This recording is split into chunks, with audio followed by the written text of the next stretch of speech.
For today's video, luto po tayo ng Java rice na sinaing.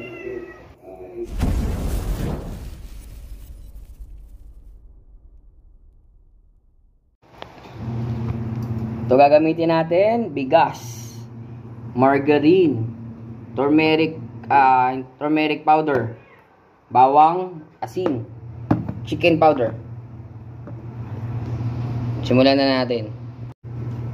Hugasan muna natin yung ating bigas. So, estimated ko mga half kilo lang to.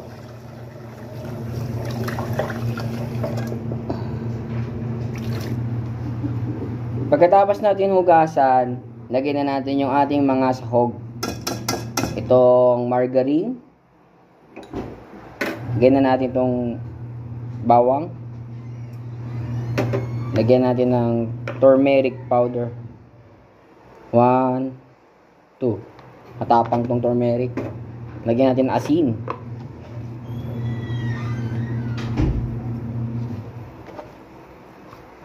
Siyempre, yung pampasarap natin, chicken powder. Yan. Luin lang natin siya para mag-mix talaga hanggang ilalim. Yung margarine, huwag na yan. And then, lalagyan natin siya ng water.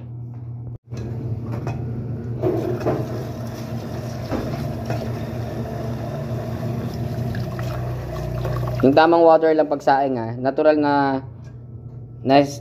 rice, na water sa rice. Yan. Ano sakto. 1:1. Yan, nagdagan din ako dito. Salang na natin yan. Salang na natin. Buksan natin yung apoy. Medium fire lang. Takpan na natin yan. Hintayin natin maluto. Pakuluin muna natin bago natin hinaan ulit pang iniin. Natural na pagsaing lang yan. O, tingnan natin yung ating sinaing. Yun, oh, kumukulo na siya. Hahaluin natin yan, guys. Para hindi siya mag-stick steady na ano. Ayun, oh. Oh, ha? Yan, ihinaan na natin yung apoy. Pan na ulit natin.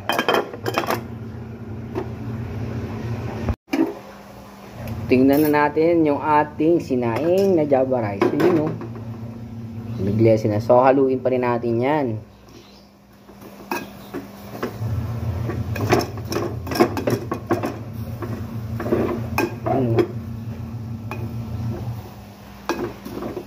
Konti na lang, inin na lang natin yan. So yun na guys, ito na yung ating sinaing luto na. So tinikman ko na siya.